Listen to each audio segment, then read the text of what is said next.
All right, so we're on the way back from Camrose. This is the Happy Pills Jiu-jitsu podcast. Oh, fuck. Leave that in. Don't turn it off. Son of a bitch. We got some like MacGyver rigged camera set up. Yeah, and it fucking like it's gonna work, and I know it is. It's wedged in the sun visor. I know it is. Oh, this is amazing. Okay. I think we got it. Oh, this is so amateur. No, we didn't get it. No. That wasn't it. That's not it. All right. There it is. No, that's not it. It's all of you and none of me. Yeah, it's the main attraction. Okay, so here we go. Happy Pills Jiu-Jitsu Podcast, Episode 2 coming at you. We were actually just having a conversation here about like what it means to be a good dad. So I'm going to let Chad take over here. Yeah, I was kind of ranting. Minor backstory, neither of us have the best relationships with our dads. Kind of crazy, right? Jiu-jitsu guys. Right? Common story. I'm finding that to be a very common story with good grapplers, by the way. But, yeah, just kind of what it means to me.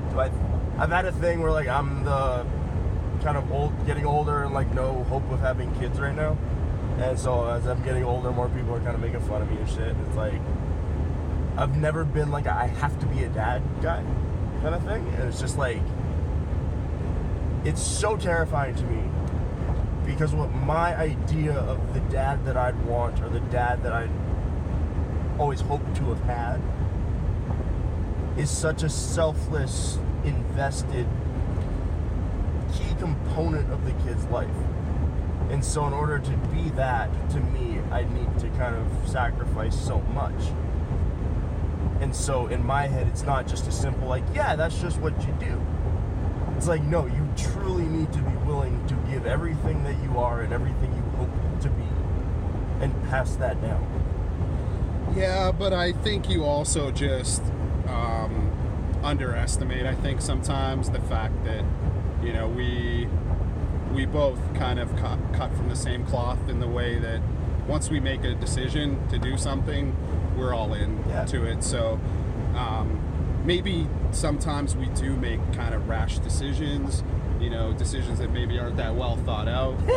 Me? But I know we both try to do the best we can with the situation that we're given most of the time. Anyway, or that's at least the like running thought. Dealing with tough situations like that. But I mean, for me, like my own dad kind of put me in a unique position to kind of see all the bad things that a dad was capable of. And it wasn't as hard as most families, though. Like I've actually talked to other people, and I know that even as tough as my dad was, in my house, that there were a lot worse things going on in other places. And even like until I talked to you, like I don't mean to bring your situation up too much, but I mean, like, I will. It wasn't until I actually talked to you where I actually had a degree of understanding of, like, there were other people like really sharing these, things that molded us into the people, and we ended up meeting in the same place. That's always kind of a weird thing to me, like I've heard this story, so many times. Again, not to downplay yours or my situation, but I hear other people, kind of speak the same thing. It seems to be a unique topic in jiu-jitsu, that specifically our fathers were, kind of, tough in our lives. And I like, do you have an idea of maybe what that's about? Because I really haven't figured that out myself. Well, I've said this to you a few times. I think I just said it 20 minutes ago when we left. It was, I truly believe in order to be talented at a combat sport, or to have that drive to figure it out, you have to be fighting something in yourself. Not the game, not your opponent, not fighting to learn you're fighting this demon or this thing, that thing that keeps you awake, that thing that when you go to bed you kind of don't want to close your eyes, that thing that fights you all the time. You're fighting that when you start doing combat sports in order to get the drive to want to be that much better, because that doesn't come from your dad was just quiet in the bleachers watching you play sports and took you out for Dairy Queen after family. Like, there needs to be a glitch in your story in some way, because sane people don't do this shit. Like, yeah. You've got to be crazy to be like, no, I'm gonna learn to choke someone better by being a volunteer for better people. They'll get better at choking. Like, absolutely. It's this ridiculous agreement that we've all signed up for. And more so, like, people who are at a level where we've decided to make this kind of our lifestyle. Yeah. You know, I think more and more in those situations, it's not a unique thing to come across male jiu-jitseros that, you know, generally have had like tumultuous upbringings, you know, and is it maybe something like, because I feel like this protective thing a lot of times, you know, like I feel like maybe subconsciously I get good at jiu-jitsu because I want to protect the old little, you know, young kid inside me, you know. I don't know if that's like a common thing that other people feel, but a lot of times I feel like the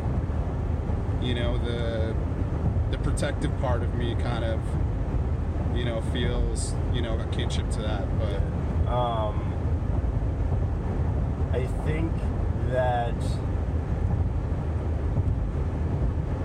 think when you grow up with a level of fear, because I know for me, like, something as simple as failing an assignment and needing to bring a piece of paper home for my dad to sign, so my teacher knew that, like, I communicated to my dad that I was doing bad. That ended with me getting hit, not just we need to work on this a little harder next week. Like, there was a volatility to the life that I lived. Yes. And so with growing up in that, kind of your chemistry and your understanding of the world is that it's volatile. And so as I think we've gotten older, life gets more stable, because like as you get out of your teens and into your 20s and kind of back into your 20s, life kind of just flattens out. Like, everyone's just kind of on this even wavelength. Yeah. And to kind of stimulate the volatility, I think just finding something like jiu-jitsu, you walk into that room and you're like, I don't know how today's gonna go. So it starts kind of feeding on that feedback loop that you had in a very constructive way. Right. You use the word volatility. Yeah. Sometimes I use the word unpredictability. Yeah. You know, I think they're both interconnected. Absolutely. But I mean, like, that's something that I'm drawn to very much about jiu-jitsu, and I kind of spoke about it today in the class that you were teaching, but the versatility of training partners, the way we all drill, the way we do a technique. Like, you could show the same technique to 10 people and they'll execute it 10 different ways. That's kind of the beauty of it all. I mean, man, I don't know.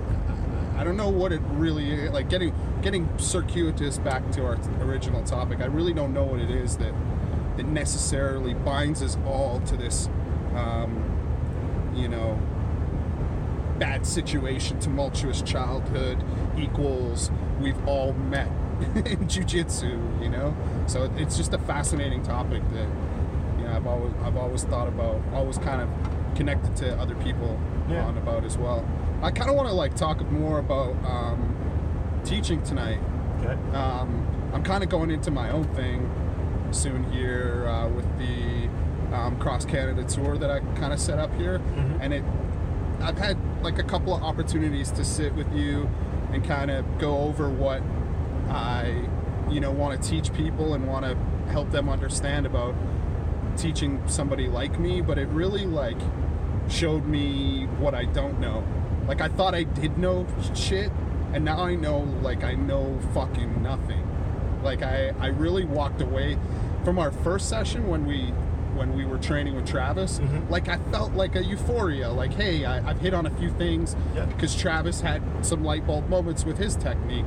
But then, you know, I kind of showed Curtis some stuff, and I kind of fell flat. I felt like for the first about 15 or 20 minutes, and then kind of picked it up, with some other technique that I hadn't shared initially with you guys when we were training with Travis. But I just had this understanding of like the more that I thought I knew, now like the understanding is that I absolutely know nothing. I like. How do you feel like when you're teaching a class of like new people like that? Like I know absolutely nothing, and I'm cheating on an exam trying to make it work. That's how I feel every time I teach a class.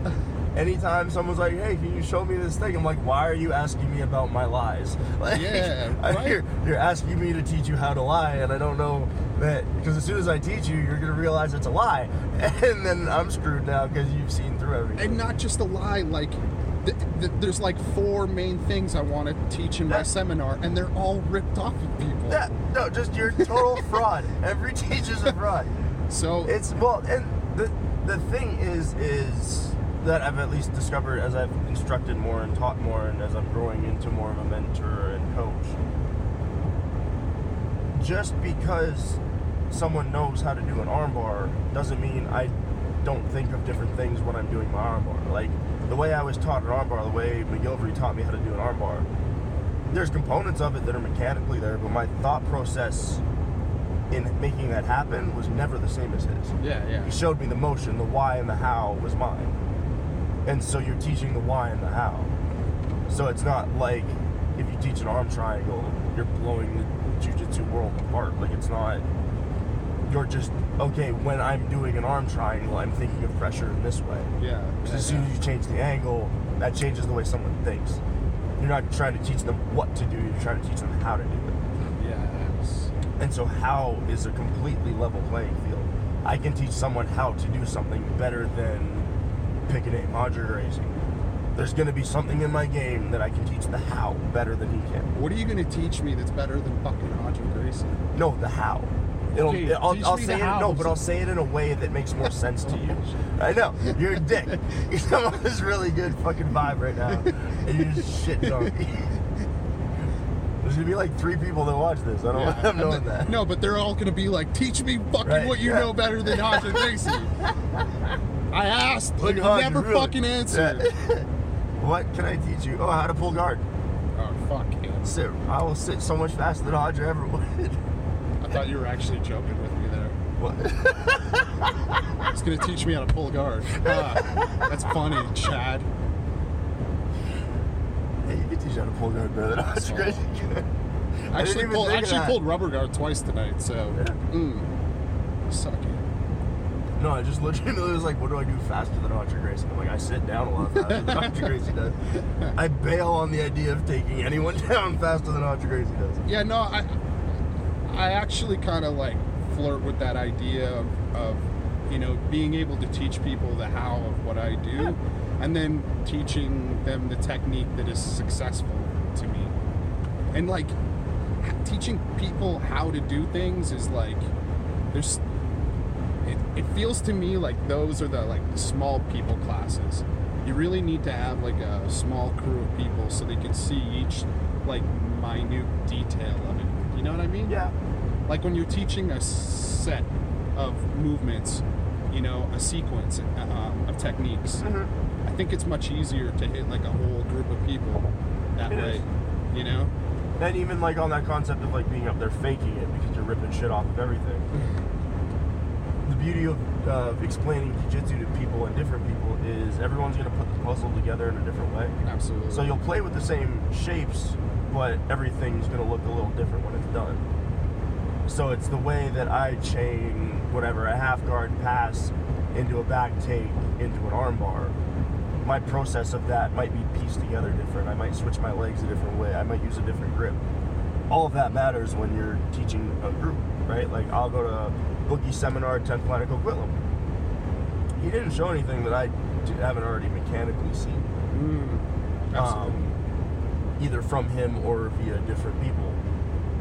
The way he put it together, however, he's thinking very differently. Yeah, so absolutely. That's more what I'm taking away from now and able to convert into how I explain it when I'm instructing things. So it's like, how do I do what I do? Yeah. This is essentially my question that I think of when I want to instruct to someone. Is when they're like, hey, how do I do this? No one really comes to you and is like, what do I do? It's like, hey, how do I do this? Yeah. So they're you need to communicate to them your body and what you feel in your body and the adjustments you're making. How do you communicate that to someone? And that's what teaching is. Because however all of us think of that is very different. Right. Interesting. Yeah, these are all like things I really need to remember going forward, things that are, just gonna make it easier for me to relate to people no matter what kind of room I'm in, large or small. But yeah, shout out to MVM. Yes. Training Center, MVM Martial Arts Center. Something of the two. Sorry. Anyway, Ryan Sandberg's joint in Camrose. Exactly. There is an MVM at the top of the header. But yeah, it was great being at his academy. He's got a cool bunch of people there. They were open to learning some stuff, and it seems like people are pretty hype on this idea of 10th Planet here in Alberta. Have you kind of got that vibe going forward recently? Yeah.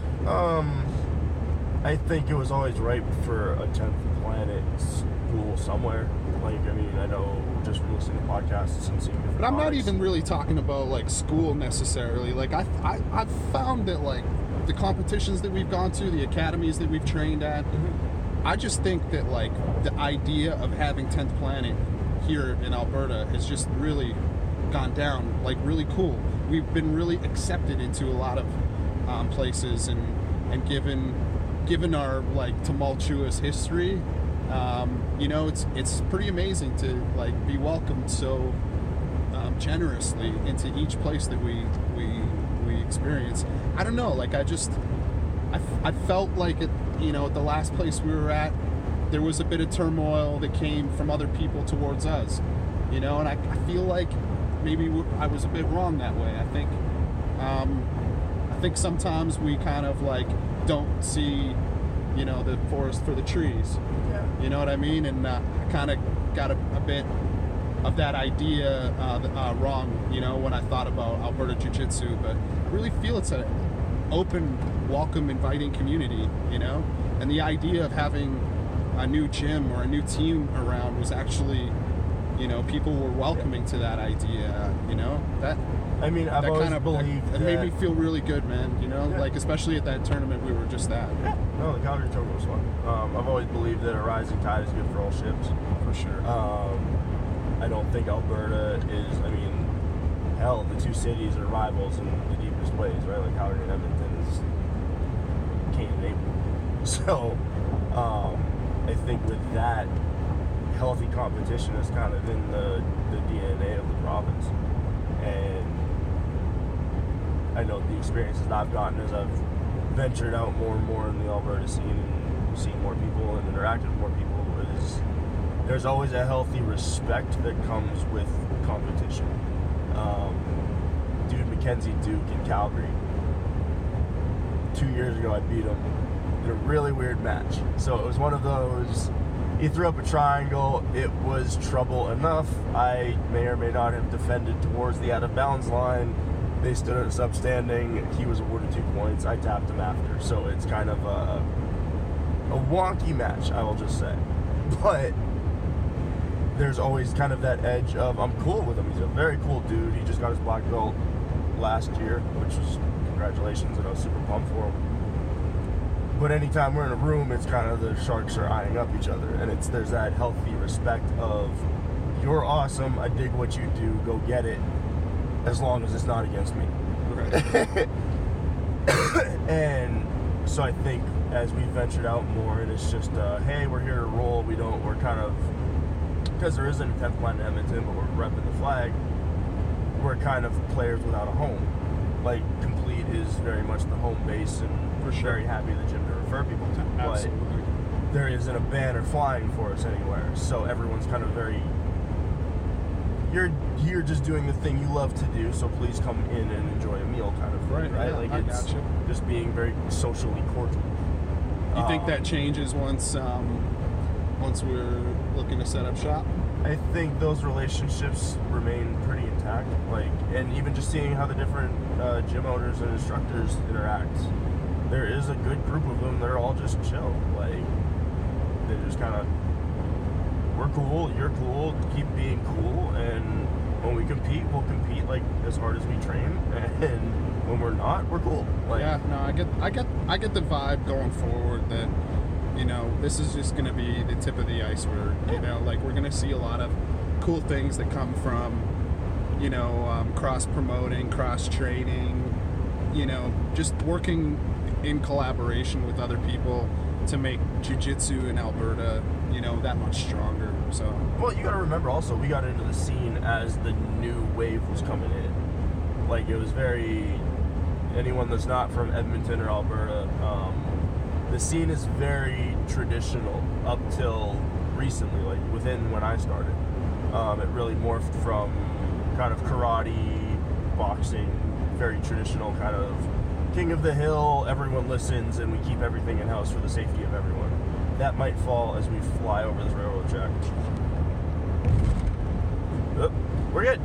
So, yeah, so it was kind of that trickled in, and now the kind of, with the internet and everything, the scene is a little behind, but we're getting there. right. And I think that idea of cross-training now is kind of filtering up to the top, where a lot of us are able to start interacting and going to do seminars, or Drew opening his school in Black Falls and like that kind of thing, where the new wave is making their way to the point of leadership, and when that happens, the old dog tends to fall off, like evolutionary-wise, like, or evolutionarily.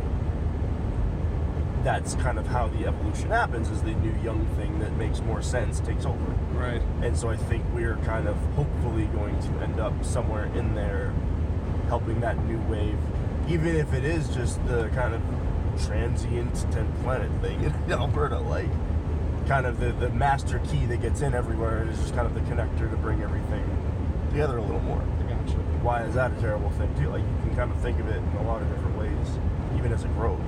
Yeah. And you're even doing that kind of across Canada too, where it's just like, kind of the title we go by is 10th Planet Freaks Canada. And I think we kind of had that idea of like, we're not that big a country, like really, so when we got to compete with everyone, like the country's population is that of LA or California, Yeah. sorry. Yeah, no, I gotcha. So it's just like, if we're trying to compete, there's got to be a little bit more together to it. For sure. Well, I think we should just chill it there. It was great having this experience, by the way, again, at MVM Training Academy there in Camrose. Big shout out to that crew. Do you got anything going on again? No, check me at your local donair shop. That's about all I got on the books right now. Check out Golf course. I'm golfing a lot. Check out Chad at 99. He runs Thursday open mat study hall. So Yeah, if you there's a legit answer to that question. so if you want to like check out this idiot here who's not promoting himself, Thursdays 8 o'clock study hall. All definitely it go is with Thursdays, man. Is bring whatever your jiu-jitsu question is, whether it's a tech, whether it's something you're stuck on, whether it's I learned this thing in class and it didn't make sense, can we go over it again? I'll be there to kind of oversee and answer, get in some roles. It's just kind of a fun hangout. I'll pick a weird playlist of like 1997 pop hits, and we just chill out and do jiu-jitsu because it's fun. And I have again that Cross Canada tour coming up. Starts in St. John's, Newfoundland, July 3rd. Goes across the Maritimes into Quebec, Montreal specifically, actually. Then I'm in the Toronto area to Ottawa, Thunder Bay, Winnipeg, Saskatoon. And it looks like there's a location to be announced in the Edmonton area, Calgary, hopefully a couple of stops in Vancouver, and then ending in Nanaimo. So check out my dates at Deadweight JJ on Instagram, Pete McGregor on Facebook. My man here, Chatty Crackers, CHADDY _ Crackers on Instagram and Chadwick Roland on Facebook. Get at us and check out the next edition of this podcast, which will probably be coming up Thursday. So thanks for tuning in. We're just taking Study the long way hall, home, dude. All right. Study hall, dude. All right, We're going to study hall. Yeah, I'm going to we're taking the promoting long way study home. hall. What are we doing on Thursday? Study hall, Chad. Study hall, bro. My bad. All right. Later.